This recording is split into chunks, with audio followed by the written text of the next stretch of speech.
So, welcome to Prop Coach, and today I want to talk to you about why sellers should have an exclusive real estate agent, or in some other countries, even called a negotiator. For example, here in Malaysia.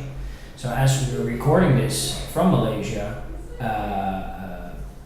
exclusivity is not a very common thing. The mostly used way of selling properties is through open listings.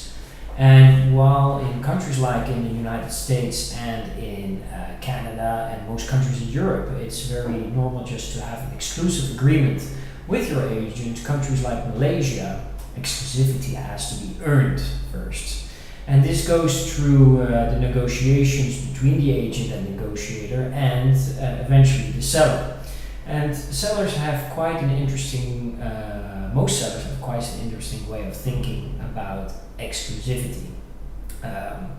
Most sellers actually give listings to multiple agents of multiple companies in the hope to create some kind of competition, and in that case see if agents would come with multiple buyers and maybe try to get some kind of bidding war.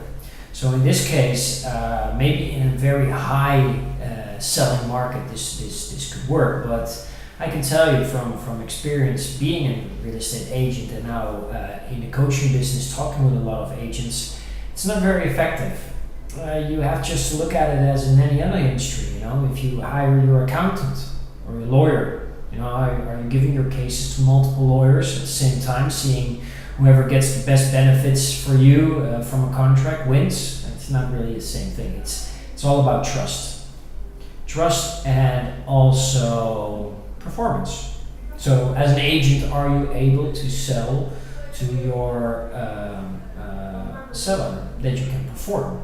It's about basically telling your seller, well, listen, I got this plan of selling your property, and the chances that we're going to achieve it are pretty high based on what I've been doing in the past, based on the results that I have, and on my experience, and also that I'm pretty highly trained. So this must give some confidence to the seller. Question is, you as a seller, what kind of benefits are there for you choosing an agent exclusively rather than just picking a few agents and seeing which one is capable of selling it for you?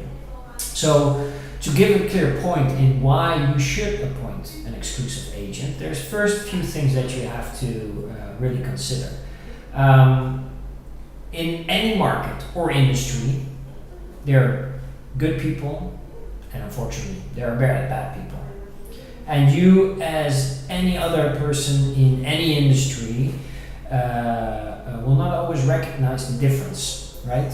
So, what do you need to do? Well, clearly, you have to figure it out. And by figuring it out, I mean you have to ask the right questions. So, rather than just picking a few agents and seeing who is going to do the work for you, why don't you invest some time and really sit with an agent and ask him some very good questions? Because at the end of the day, it's all about the motivation of the agent in wanting to selling your property, but not only selling it, also selling it at the highest price. Because price is always a very important thing when it comes to real estate. So I just wanted to tell you, if you are really serious in selling your property, I mean motivated in selling your property, I can tell you for sure that you will not have a lot of results if you just give it to a bunch of agents.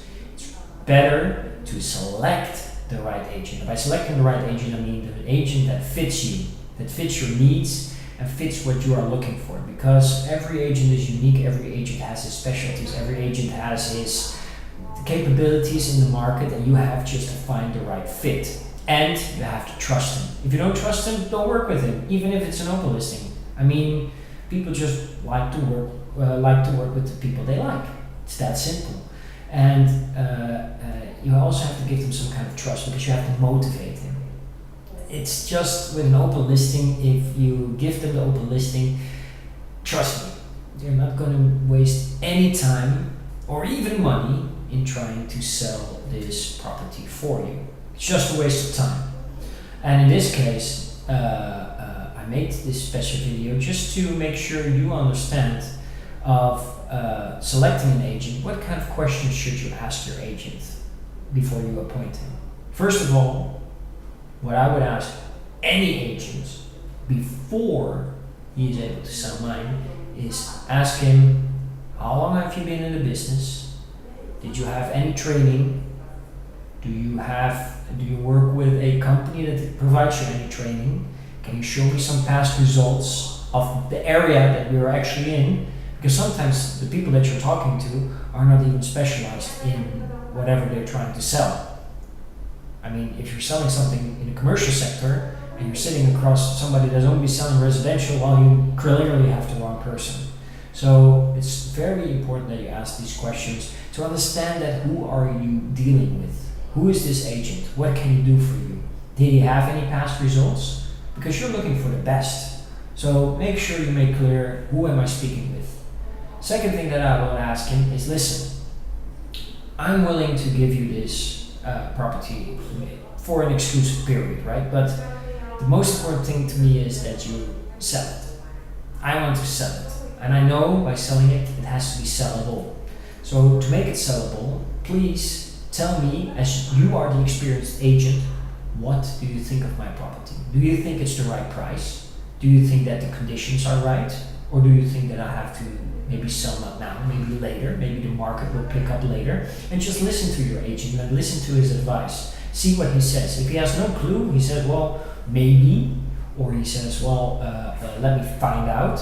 Well, this guy is clearly not very well prepared for this meeting. But if you have an agent that comes back to you and says, well, listen, we have been selling quite a bit over the past 2 months. So I think this is the right time and the market is picking up quite a bit. So I think this is a good time to jump into it right now. Or even if you have an agent that says, well, listen, you have a good point and maybe you should wait a year before you start selling, and then once the market picks up, you put it on the market. Wow, you got somebody there that's really putting the value into you.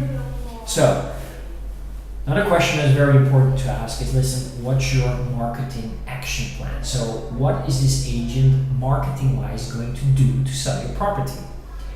Again, if an agent says, well, listen, we're going to put it on a portal and then, we're going to see if we can get some leads. Wrong guy. Portals, the conversion rate of getting the right lead through the portals is not that very high. Again, on a very high selling market, it could be a little bit different, but times are different right now. So you want to have somebody that has multiple sources of leads coming in. So somebody that can get clients multiple ways and has a big network. So make sure you talk with somebody that tells you, well, listen, we're going to do the portals, but we also have our network. We're going to do some email marketing. We're going to do an open house. We're going to put a sign. We're going to invest in a board. We're going to do different kind of way, and I'm going to invest at least 10% of the commission that I'm going to make into this property. Well, now you have somebody that's really investing in your property to get it sold. Yes? And finally, I think one last question is really important. And this is a question that not really matter in how you ask it or what time frame you ask it, but it's basically telling your agent, well, listen, I'm feeling that we could work together, but I just want you to be upfront with me, right? You want them to be honest with you. You want to basically just know where you're standing, right? So just ask your agent, listen, can you just give me a weekly report on what's going on? Show me how many calls did you get, how many viewings, how many people did you talk to about this property, and on a weekly basis, let's just have a short chat. Let's have every week at least one call or maybe 2 calls a week, and after 2 weeks, I'm going to have a meeting with you just to discuss strategy or see what the possibilities are. That way, you really get the ball rolling, because you want this agent to invest real time and effort in selling your property. And in this case, you will be only able to motivate him by appointing him exclusively to do that. So the main reason is motivation. It's really the key of telling your agent, listen, I trust you. I think you're the best guy for this. Now you show me you can deliver. You show me you can perform. Second part is You want to have somebody that protects you, your interests. Trust me, people with open listings are not protecting you because they're rushing to get the deal. And if they're rushing to get the deal, they will use their negotiation skills to manipulate you. They're not working for you, they're working for the deal. You don't want that. You want them to work for you. You want them to get the highest price possible. And to do that, you have to trust them and you have to tell them, listen, you have it exclusive, but I want you to get the best and the best and highest deal. And at the end of the day, you want just to work with somebody professional. So you want somebody that follow-ups with you, that sends you a weekly report, and make sure that whatever is going on, he's just going to be fair and square with you. I mean, even if it's bad news. I mean, nobody likes bad news, but at the end of the day, if there are some things that have to be changed to the property, or even to the price, or even to any other thing, you want them to be upfront with you, because these small changes can mean that at the end of the day, your property gets sold. Yeah? So, like I said, whoever is watching this, I'm making this video in Malaysia, where it's not a common thing that people give their, especially sellers, don't give their property exclusively to their agents, but they have to start doing it. They have to start trusting the people. They have to start trusting the system. And like I said, there are good people and there are bad people, but find the good people. And if these good people can deliver, they will definitely perform for you much better than just giving your listing to a bunch of people.